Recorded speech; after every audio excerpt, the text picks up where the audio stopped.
because I had some feedbacks from some other brewers who said, like they've only just brewed with it and the head retentions wasn't great.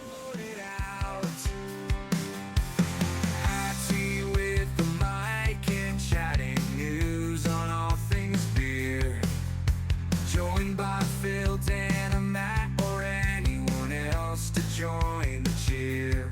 Hiker Brewing is where we chat, 'cause it's where good beers are at. So pour it out. Alright, mate. Here we are. Welcome. Week 58? Oh no, 27. It's only 27. Imagine if there were 58 weeks in a year. Yeah, I anyway. don't know. I don't know. Just be more weeks for beer. Yeah. Hey, how you going? Yeah, good. It's Tuesday. Yeah. So yeah, just keep on keeping on, getting stuff ready for next week at East Brisbane. So shipping container kitchen arrives, so that's pretty exciting. So just been over there, just ripping stuff out so to fit it in. So Yeah. But anyway, it's going to be a fun couple of days next week. So Yeah, I reckon. Anyway, Be interesting. yeah. But yeah. Mate, before we get going, shout out to our sponsors, as always. Bintani, Craft Punks Canning, Convoy Kegs, Rattlings Labels and Stickers, and of course, Hiker Brewing. Concern. That's right. Mate, couple of quick ones just before we jump too far into the news. On Sunday, we launched our latest ABV episode, which was at Earth Beer Company. Oh yeah, nice. Down in Cudgeon, in the northern New South Wales hills, just up from Kingscliff on the coast there. Yeah. Great spot. Have you been to the brewery? No, I haven't, but Jo, my daughter, and Clay, her boyfriend, went down there the other week for a bit of fishing. Nice. So they bought me a shirt and some beer. So I'm done about 2 of their beers, because still got to do their avocado Kolsch, yeah. Yeah, so it's sitting in the fridge. So Nice. it's got my name on it probably tonight. Yeah, 100%. So I'm very curious about that beer. So It's a good beer. I had it at a Gabs, I think, a couple of years ago. Tried it when they had their stand next to us at Helios. yep. It's pretty good, but yeah, check out the episode if you want to learn more about them. It's really informative, and Zeke was cool, showing us around. And what about, so like not sure what's in the episode, but like the oil in avocado? How do they get rid So of we that? talked about that. So it, as Zeke said, it's a fine balance to work out what they need to do, and so they get all the avocado and they sort of make a big guacamole out of it, and they put it in with the dry hop, like as a dry hop essentially. But yeah, it needs to be balanced, and they need to brew the beer itself to counter that. Okay, so the avocado goes in as a dry hop. Yeah. Interesting. Yeah. Yeah, it's pretty cool. But yeah, good beer. It's avocado itself doesn't have a lot of flavour. Yeah. But yeah. Yeah. Yeah. No. It's, Jay good. Yeah, Jay's good. Serving the locals. Yeah, regular serving the regulars. Yeah, that's right. What could go wrong? And you're filming next week. Filming next week. So yeah, last week we filmed at Archer. So that'll be the next episode that comes out, and then we're filming next week with Becky from Little Miss Sunshine in the CBD here at Brisbane. It's a new little brewery that's opened up. So where's that? That's on Ann Street. Is it part of that big pub group or something? No, it is part of a group, but they have just cool little restaurants and bars around the city. But apart from that, I actually don't know a lot about them, and I'm really keen to get in and chat to Becky about what she's doing and what the plans are for the place and the brewery itself. I wonder how they go on with trademarks and stuff like Little Miss Sunshine. Isn't Yeah. that like that a movie or something? No, it was the characters. Oh yeah, I love the Mr. Little Big. Miss. Yeah. And I think that's one of the names of one Yeah, of the okay. characters. So I'm not sure. Yeah, I don't know. You could be right. I'm not sure. It's been a while since that was a thing back in the day. Yeah, like the Little Miss books. Yeah, and Little Miss. Yeah. Yeah, I don't know. I'll add that to my questions to ask. But yeah, looking forward to it. Becky's actually going to be the first female brewer that we interview as well.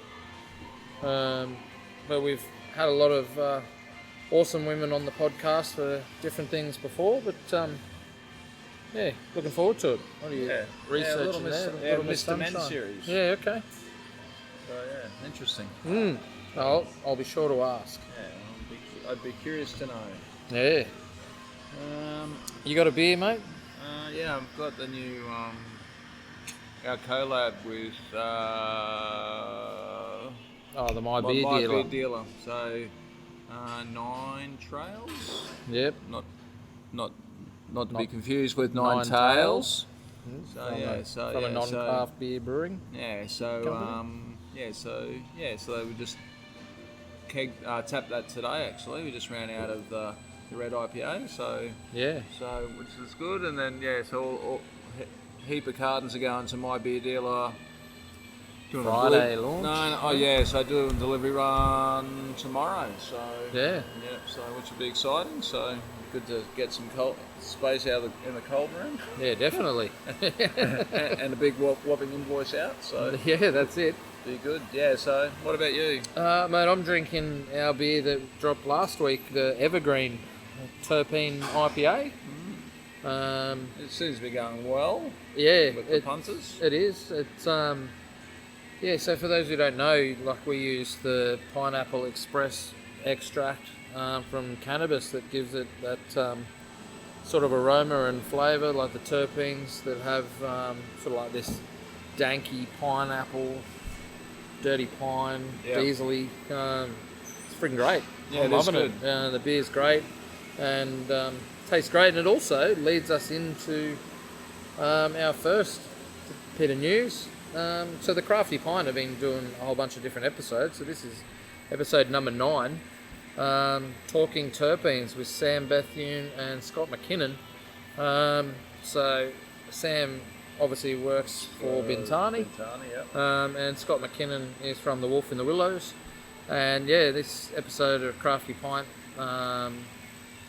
is all about that. So you can watch the full episode. You can also listen to it, but there's also a really good write-up about what terpenes are and how they get used and why brewers are so excited by them and things like that at the moment. So. Yeah, because I was a little bit worried about, I'm just looking at your beer at the moment, like the head retention's pretty good. I was a little bit worried. Yeah.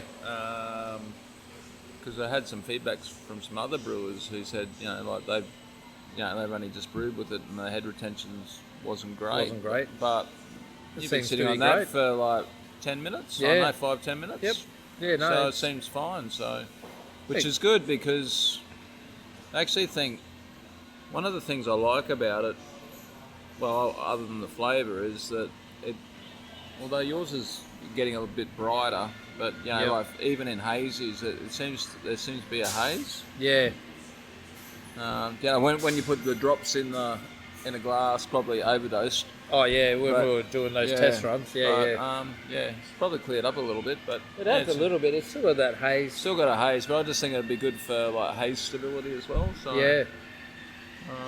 the head's really nice and white, isn't it? Yeah. So I'm happy that because I've heard rumblings that it's the head retention hasn't been great, which is a bit of a turn off for me because I like a beer with good head. Yeah, I think it's all part of the presentation and everything, right?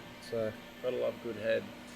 Yep, it's but yeah. So if you want to have a look at that article and have a read about it as well, you'll find that on the Crafty Pint. We've linked it in our show notes as well, so you can find it easily. All about terpenes, because a lot of people, some people I think are saying to me on the bar, I don't know if you're getting it, but they're like going, oh yeah, because it's like terps.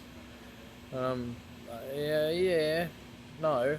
That's, what do you mean like terps? Like turpentine. Oh. Never drank it. I mean, that's why just putting it out there. That's why I'm like, yeah, it's not sort of what we mean. It's just a flavonoid compound, but anyway. Like, bit enjoyable. Yeah, that's all good. Mate, the next bit of news is not really news. So this was something that you found and asked me the other day, sitting at the bar at East Brisbane there. Crafty Monk Brewing. Yeah. A new brewery in Brisbane that are on Seek, asking for venue managers, bar staff, waiters, that sort of stuff. and we don't even know where it is. Like no one sort of knows who they are and what's going on. No, because I've got a Seek Jobs ad, like daily thing for anything brewery related in Queensland. Because I always just like to have my finger on the pulse as to what's going on. To what's going on. Not that I'm looking for a job. Yeah. But yeah, that one popped up and I went, oh. I heard rumblings. Like I remember we looked at a venue like in Tingalpa, like on our search for hiker, and I do recall the real estate agent saying, there's another, brewery in. So I'm wondering whether it's the same one or whatever. But but it just came out of the blue. Like, I've never heard anything about it until I saw that Seek ad. Well, that's the only thing that you can find as well is that Seek ad, their Facebook page, and that's all you can really. Which is weird. It's very strange, isn't it? Like they're supposed to be opening end of next month. Yeah, if they're asking for venue managers and stuff, they're looking for someone. So why wouldn't you be like marketing like you're coming soon? What you've got, how your beers, what's your story? Why wouldn't you have a working bee just to like get the locals in to paint your toilets? That's right. They've obviously got too much money. Maybe. But don't you reckon it's weird? Like, I do think it's a bit strange way to market. Like, sort of waiting to the 11th there and then launch. Yeah, unless you're sort of keeping the cards all to your chest and then you're just going to pound people with a whole bunch of information. And I don't know. I sort of like the story.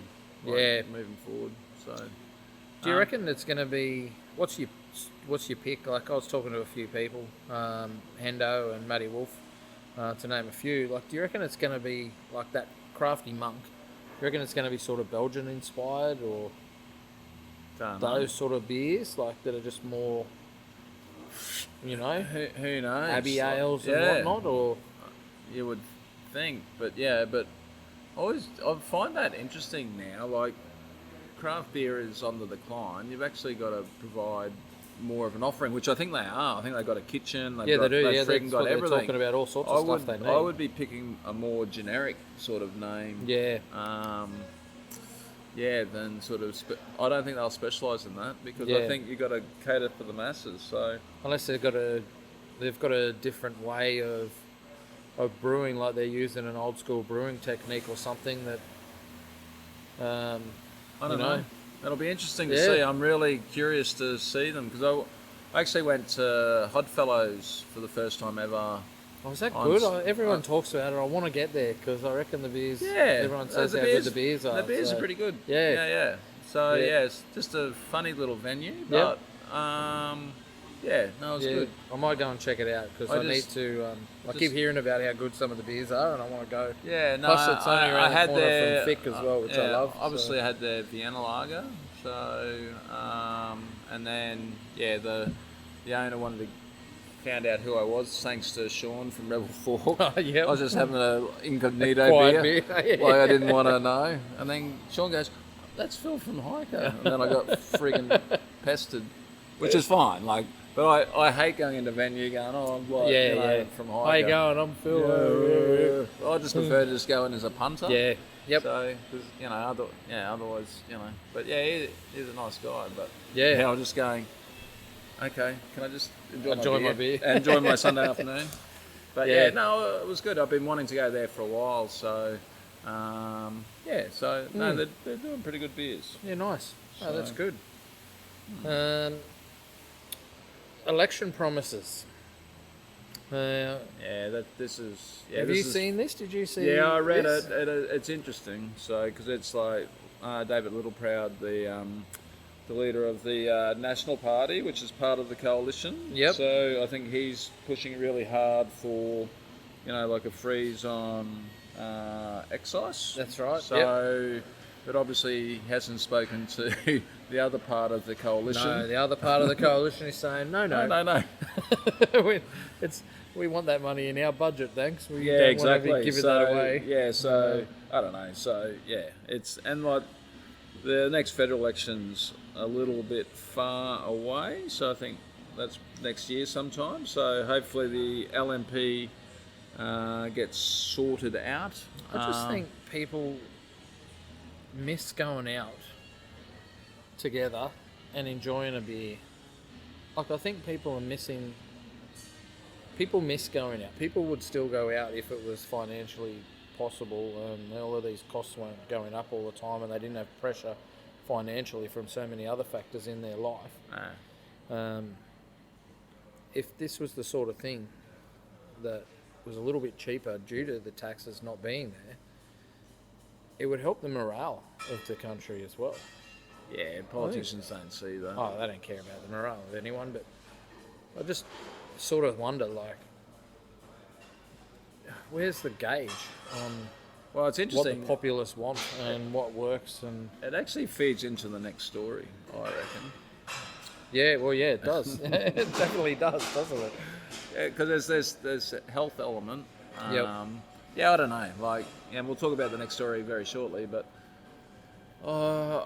yeah, you know, government loves their taxes. Like, obviously that feeds everything. Well, they obviously use that tax in their budgets to plan for things so much, right? So if they're making, let's say, $500 million or $1 billion for easy maths, you know, if they're making that every year, year on year, and then they know it increases by 5% every year, they can account for that. But the consumption's reducing, so they're not making as much tax.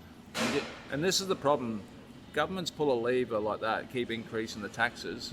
What do people do? They go underground. So the freaking kids are popping pills. Yep. Like, it's counterintuitive. Yeah, it's exacerbating the problem. Yeah, because, you know, like, that's, you know, the younger generation don't do that. But I bet you, like, there's a high proportion of younger people now popping bloody, you know, ecstasy and 100%. I think we did a story about that.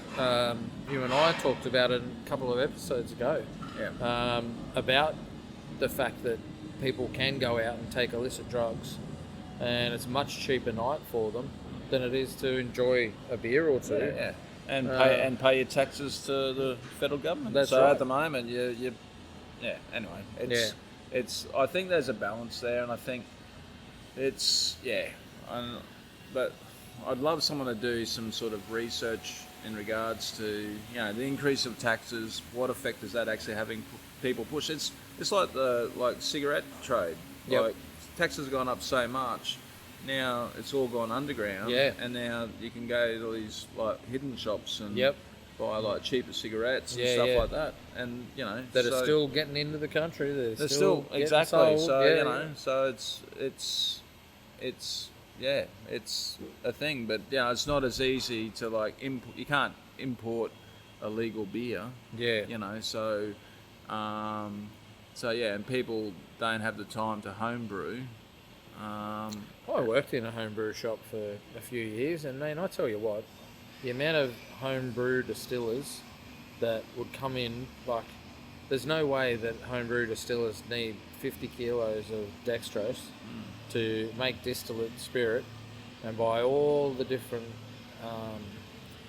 essences that they use to make all their spirits, and they tell you they sell them to their mates. Yeah. You know, it's the government is Yeah, it's driving things pushed underground. it right underground. Yeah, and it's totally wrong. It's, you know, like they keep saying it's for health or whatever. Yeah. But it's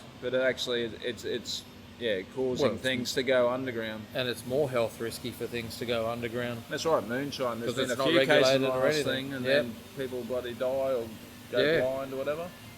But it also, so it sort of leads on to, on that, you know, we've got the state election coming up. And Yep. I had one of the candidates in here Yeah, last we did. week. Yeah, she came in from the Liberals with, I forget her name, unfortunately. Taylor. Taylor Hull. Yep. I wasn't going to mention parties because I was going to so just. I'm not political, so I don't. But it's like but in regards to, I was having a chat to her. I said, well, what's the LNP's freaking policy stance on independent craft beer? Didn't know. Yeah, because they don't have one. They don't have one. Yep. No, I was like pretty blunt with her. Yeah. Because, you know, like I am a 9 times out of 10 a conservative voter, but yeah, like I'm just sort of jack of the whole thing. Yeah. And then like last Friday I had Annalise from Matic ring me. Yep. So just talking about a few things. He wanted to pick my brains about a couple of things, but also wanted to broach this idea that's floating around with a few craft breweries in regards to like the producer, wholesaler, artisan license, and whether if they relaxed that a little bit so we could actually sell takeaways from other, artisan producers here, so we would effectively be like a craft beer bottle shop. Yeah. What was my view on that? So I'm Yeah. still mulling that over in my head. Yeah. But I sort of thought to myself after the conversation, I went, well, there's a state election coming up in literally a month. Yeah. I think it's about the 24th of October. But Nothing's going to change But until my thing is, like, what's wrong with giving artisan licenses that opportunity? They're just trying to make money. Like, if they want to sell their own beer and make more profit, then go forth. They can. If they want to have beers from elsewhere. Do you know what's wrong with it? Because you're going to take potentially a very minor amount of money away from bottle shops who are owned by freaking Queensland hotel associations, and they're the ones that have got the freaking government in their pocket. Oh yeah, I know. That's what I mean. Like I'm all for it. Like let the breweries decide. But the thing is that the QHA seems to no, they don't always want to do have it. a big vocal thing because they didn't let even breweries Well, the restaurants and that. Yeah, exactly. sell Well, takeaway it was beers, allowed so- through COVID, and then Yeah. there was supposedly such a big issue because of it. No, it's because they've got the Queensland, like either party, in their pocket Yeah. purely because what tax does the state government get from hotels? They don't Oh. get any alcohol tax. What do they get tax from? Pokies. The pokies. Yeah, yeah. So until until craft breweries start putting pokies in and pushing it in, that's what I mean. It's like the whole political frigging landscape is an absolute joke. Yeah. They're not actually, they're not actually doing what their punters want. No. They're actually driven by where the money's coming from. So, Yeah. So that's why the Queensland Hotel Association's got such a big influence. Yep. And it's an absolute joke. Yeah. So any political party that's listening to this, happy to be Come in and prove us wrong. come in and exactly. Yeah. Tuesdays at 3:00 we record this, so come in and If be a guest and prove us wrong. Yeah, exactly. Yeah. It's an absolute joke. Yeah. And so it's the next one leads on to the reduction in like alcohol. And it's is it time to retire the pint glass? I love a pint. I will never not drink a pint. I remember when I first found pint glasses in an English pub, drinking Old Speckled Hen. Yeah. Mate, pint glasses, it's just a vessel. People say that to you all the time. They're like our beer that we have, the Wilderness Imperial Stout, right? It's 11.3%, so by law we're not allowed to sell anything larger than a schooner. Yeah. Because there's too many standard drinks in one glass, which is fair enough. But then you say to some people, you go, you're only allowed schooner size, you can't have a pint. And they say to me that, but I can buy 2 pots and sit there and drink it myself. And I'm like, yeah, you can. Yeah.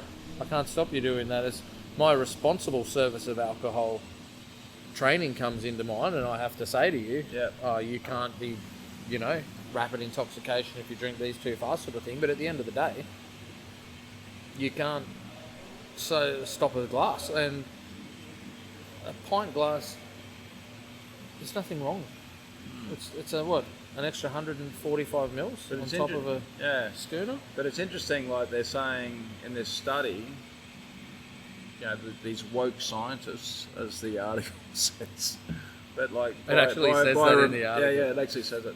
But it's interesting that by removing pints and having 2/3, which is probably a schooner, Yep. reduced alcohol consumption by 10%. Yeah, but how did they measure that? Was that per person? Like, where are the facts on this? Like, that's just one fact thrown out with nothing to back it. Like, was it a... Oh, scientists, mate. Come on. Yeah. Hey, you know as well as I do, you can bend figures to look good for yeah. your report. But no, it's interesting. But that's the whole thing. Like we at Hiker have pot schooners pints, and that was very targeted in regards to a lot of people said to me, Jimmy, if you're listening, like one of my good mates I did the brewing course with, he was a big hospo person. He says, don't do 3 sizes, only do 2. Yep. But in the end, I was like, you know what? I just want to cater for everyone, and also like pints is much better value. So like if people haven't got a lot of cash, Yep. they can have a pint, pay a bit more, but you know you get it's less per. Yeah. You know. So, all right, I Litre found the facts, right? So researchers asked more than 1,700 venues to take part in the study, and only 13 venues took it up. Yep. One of those venues was excluded because it also sold pints alongside the 2/3 measure that it had. When that's a pretty small segment. Like scientifically speaking, out of 1,700 venues, to get 12 is a small segment of society because there's many factors that influence drinking a pint of beer. It could be the strength of beer, it could be the type of beer, it could be the seasonality of the beer. Do you have food? Like there's a lot of factors that come into play. And people who just go into bars and drink beers and go, all right, that's that. But when you've been working behind bars as well for a long time as well, there's a lot of different factors for why people drink pints. At East Brisbane, you and I know this very well. East Brisbane, we sell a lot of pints. A lot more pints than we do at Salisbury. Because people they aren't walk to driving. the venue. Because they all live around very close in the dense living. Yep. Whereas here at Salisbury, people have to drive here. There's so many factors that are external that influence these things, and I think you can't put a line across something and go, yeah, we asked all these people and we dropped 10%. I'm sorry, Yeah, it's probably just clickbait, but yeah. But yeah, no, it's interesting. It's but I think it's one thing I did learn about in this is that it was standardised 200 years ago at 568 mils because it's 20 fluid ounces. I always thought it was 570. maybe that's a UK pint. Is that slightly different? It could be in South Australia. Yeah, is it a midi? Is it a schmitty? Is it a freaking giddy? Well, that's right. Is it a giddy? Like, I don't know. Yeah. But yeah, no, it's interesting. I would love to see, like, financially, like, for those 12 things, did they do better or worse? Yeah, it is a decent article. I do enjoy reading things like this, but yeah. But I think it all depends on the beer, like the strength of the beer and stuff like that. Yeah. Yeah. It'll be in the show notes. You can go and read it. All right. Yeah. So the dog's going nuts. Just rearranging the furniture. The dog's around here and just sit on the high stools and race. So for those listening, there's a dog attached to a stool in here, and no one was sitting on it, and another dog walked in, and the dog just took off and took the stool with it. That was great. Oh, that was fun. AI beers. AI beers. So isn't this old news? AI beers. Yeah, it is, but it's not. Okay. So What's different about this one? this is a brewery over in the States called Species X Beer Project. And what they do is they've got 2 different types of brewing that they do. So they've got half of their beers are made by AI, fully designed by AI, and the other half are made by humans. So what's great about this is these guys are ex-NASA people, and they've started brewing these beers, so it also doubles as a research project. So there's 26. Of course it does. There's 26 beers on tap. Some are from what they're called their carbon species, which are human-generated recipes. Yeah. And then some are generated from their silicon species, which are made from recipes generated by AI. I personally would love to go there and try, one from each side, because I'm sure they've got like a such and such IPA, Yeah. AI one, a human one. But I wonder, right? Here's why I put this in here. Like I knew about this brewery a couple of years ago, and I've been interested about it. But I thought about this after a while. Like if an AI is making recipes, beer recipes, Yeah. and bear with me here because this is a bit fuck with the space-time continuum, which we both love Back to the Future. So Yeah. get this in your noggin. If you're the head brewer and you're brewing the head brewer beers that you brew, that you've created and put them down there, and then you get the AI beers, you're going to see that recipe, right? You've still got to brew it. It's going to tell you how to brew it. At some point, is the AI learning off your recipes as well to how to create these sort of beers? And is it going to be fundamentally guided by what you brew? Well, if you're And putting it B, in, that's right. And B, are you also being guided by AI? Like if it pulls out a trick in the bag and goes, I want you to mash at this temperature, sparge at this temp, and use this yeast, and then next time you brew a beer, you go, oh, that worked really well. I'm going to change the way I brew beers. could do. Like that sort of thing fascinates me. I reckon. I just wonder how that might be changing. It'd be good to have a social experiment, have brewery X and then brewery Y, and then like sit right next to each other. One's an AI brewery and one's not. That would be, and exactly the same fit out. Yep. Exactly the same whatever, and see who wins. Yeah. That would be the ultimate, the ultimate test. Yeah, I just wonder how that works in regards to the brewing, because he would obviously still get his recipe. So unless surely there's some influence from the brewer. Yeah. If there's AI does a really good beer, Yeah. then surely he would go, oh, I quite like that. Yeah. That hop or that. Yeah, he told me to add the hops Or that at technique. 17 minutes because it knows the oils and when it's going to perform best. So the only thing that is different that the AI will never ever be able to do is to taste the beer. Well, not yet anyway. Well, that's right. But it can't taste the beer and say, yeah, that was better than... Because, that's all subjective anyway. Oh. So Come back for episode 270 and we'll have nailed this. We'll say it's a dead wrong. Yeah, that's right. Mate, what's going on this afternoon? All these dogs have walked in. There's like 4 dogs in here. Didn't you know it's Dog Tuesday at Hiker? Oh, dear. There's 4 of them now. All different breeds too.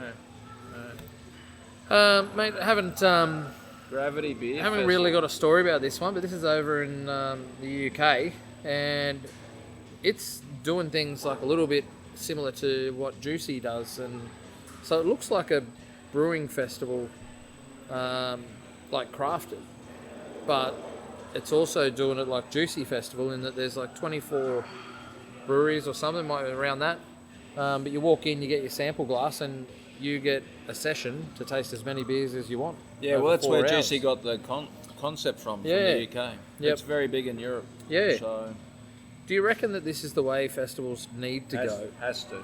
That's the way they need to go to Has survive, to. you reckon? Yeah, because then you know how much you're spending on the day. Yep.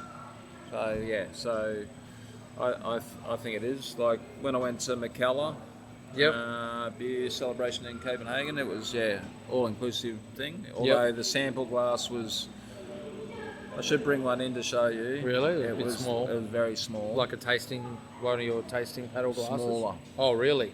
Yeah, Smaller. okay. Which I get because I walked out relatively sober, and you're not there to get thing, but you want to taste as many beers. But my thing was the lineup for beers was ridiculous because if you gave someone a bigger serve, then they're not going to line up for the next one as quick. So it's a bit of a catch-22. So, but like our tasting paddle glasses are like 148ml. Yeah. Which is just big enough. It's like 2 mouthfuls, little mouthfuls that you need a certain amount of beer to you can taste a beer on a little bit. We've judged beers, we know that. But to taste a beer and to know whether or not you want to, I'll go back and get a schooner of that Yeah, or something yeah. and to Yeah, enjoy totally. a beer, you need a little bit more. Yeah. Sometimes you need to just fill your mouth with beer and Yeah. um, No, I agree. But yeah, that was my only criticism of McCullough was, I'll actually bring the glass in. Yeah. It's a thimble, yeah, right. really, a real thimble. Yep. Which is fine. Like, particularly, like if you're drinking like, imperial stouts. Yep. That's fair enough. But like, for me, it was like the lineup to constantly go and find another beer, and then all the good breweries that you wanted to actually taste the beer from, the lineup was ridiculous. Yeah. And then in the end, it's like I'm not standing in line for like 20 minutes Yep. to sample a thimble of beer. If so. you could get a schooner there, would you? Like a bigger beer? Yeah. Oh no, you couldn't. No, but if you could have, like, would you have gone, I'm going to taste 5, pick one? Yeah, I think sit so. on it. Yeah, because no, definitely. But Yeah. but I do think the all-inclusive ticket for beer festivals is definitely the model moving forward. Yep. But I suppose that's a balance. Hey, you've got to like get the punters in. You've got to get that price right.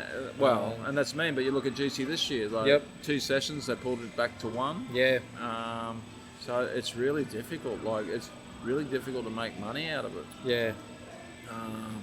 I don't know what the solution is, but I definitely think it's the model moving forward. But Yep. and I think the issue now is that people are buying things at the last minute. Like, they're not, if you launched a beer festival, we experienced it last year when we tried to, like, we did Hike.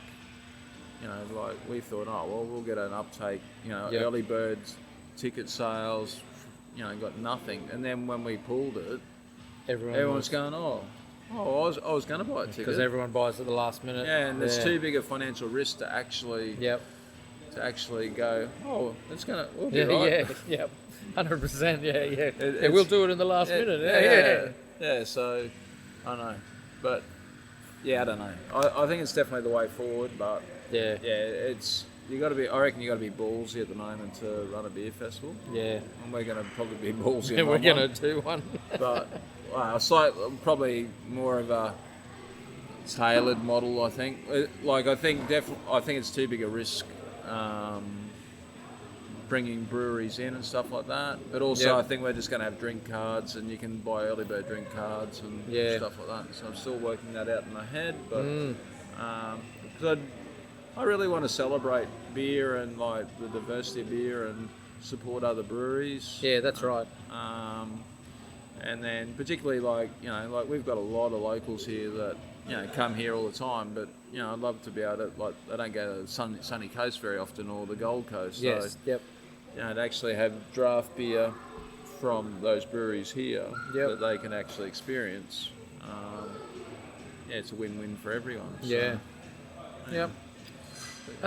Mate, the next one I threw in here, brewing with pumpkin. Now we're moving on to Halloween, which over in the States is massive, and this is the time of year where a lot of pumpkin beer over in the States gets brewed. Yep. They use a lot of different ways to do it. Have you ever brewed a pumpkin beer? Have you ever brewed with pumpkin?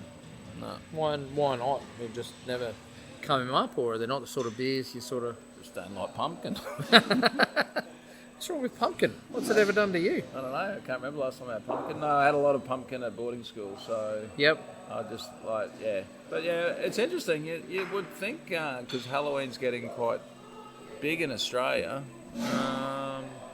that, there'd be more pumpkin beers. Yeah, I personally love pumpkin and love pumpkin beers. I've done a number of pumpkins in beers, like, because there's the Japanese pumpkins, the Kent pumpkins, and they all offer different flavours, and the way to use them is very different as well.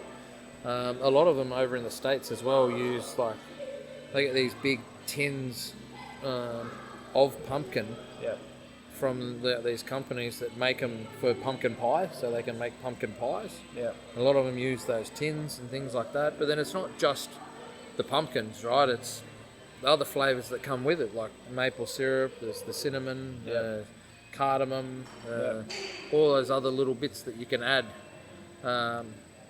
with the pumpkin. Like, I used to roast mine, I used to cut them in half, and then dice them, and then have them cut side facing up with a whole heap of brown sugar sprinkled over them, and then that went into the beers themselves. But it doesn't offer a lot of flavour unless you get it right. You got to find the right beer style and balance. You can't just go and making triple IPA pumpkin beers. Yeah. But yeah, I don't know. For me, I think it's a good, cool thing. And No, I think Halloween's sort of getting more popular in Australia, but I don't think it's probably a demographic thing. Like, craft beer drinkers are a little bit older and probably not into Halloween as much as the younger generation. So, yep. Like, and how well would that beer sell? So, yeah. Fair enough. And the oldest brewery in the world has a secret. Yeah, do you want to know what it is? Be positive. No. The brewmaster at Weinstefan Is AI. Yeah, that's right. No, he really likes non-alc beer. Oh, there you go. So this is one of the first Oktoberfests with a huge supply of non-alc beer, and I'd like to try that, I know. yeah, so there is like 16 tents or something at Oktoberfest in Munich, and 14 of them are serving non-alc beer. Yeah, nice. And it's like £15 or whatever for a litre of non-alc beer. Yeah. Which doesn't sound So cheap. are they kegging it? Obviously. They must be. Yeah. Yep. So they're saying that now their non-alcoholic wheat beer and lager make up 10% of the volume Yeah. What of their brewery production. I don't doubt that. I don't either. Because when I was in Germany, you'd be walking along the street at like 10 o'clock in the morning, Yep. and there would be like people drinking beer on the Yeah. street. Yeah. So I think it's just part of their culture is like beer, but also I think, It doesn't matter with alcohol whether or not you just want the flavour of beer. Yeah, I actually would not find that surprising at all. Yeah. 'Cause I was just thinking, geez, how are they going all day? You know, I have 2 or 3 pints and want to go to sleep. So, but yeah. Yeah. But yeah, no, I don't doubt it. So it's interesting. But yeah, it's such a big beer culture over there. But I'm keen to try. Like, it's hard to find a good, I have been drinking a bit of non-alc as I try to get fitter. Yep. But yeah, geez, I struggle. Yeah. You know. But you find it's just not the same. It's not giving you the same Well, enjoyment. it's just not. Yeah, I just like the wordy taste of a lot of them. It's just like it's not like someone gives you a beer and you go, "Oh, that's a good beer." You actually like critique it and go, "No, it's not. It's not a beer. It's not a beer. Yeah. It's Yeah. anyway. Yeah. There you go. Oh, nice one. There's a whole bunch of kids around here, mate. It's about to get rowdy. We've got freaking dogs and kids. Someone was riding a scooter and they've lost a wheel. So Yeah. yeah. Anyway, And what's today? Tuesday. So Yep. What else is happening? not a lot. Got this weekend off, so I might go to Oddfellows. Try a few beers. Yeah, it's worth. Yeah, it's all lagers, so Yeah. it's worth doing. Yeah, so I've been wanting to go there for ages. Yeah. I had a spare couple of hours, so I just went for one. Yep. Just went for a drive, just to see. And then Yep. it had the Vienna lager, so it was good. So yeah, but yeah, and there's a few other little breweries I haven't been to yet, so I just will frequent them when I can. Poke your head in and Yeah. hope you don't get recognised. Well, yeah, no, I don't like talking shop on my days off, but I do like a beer. So. Yeah. But yeah, but it's like there's a few popping around. I'm really curious about this Crafty Monk. The Crafty Monk Brewing. Yeah. It's going to be around the corner from my brother's place, so it could be dangerous. Yeah. But no. Yeah. That's about it. Getting ready for AFL, and we got a big pinball tournament. Yeah. And Bermuda next week. it's all And happening. shipping container going in next week. And yeah, no days off for the next month for me. Oh, anyway, it'll dear. be fine. NRL Grand Final. Yep. Yeah, Yeah, it's all happening. too easy.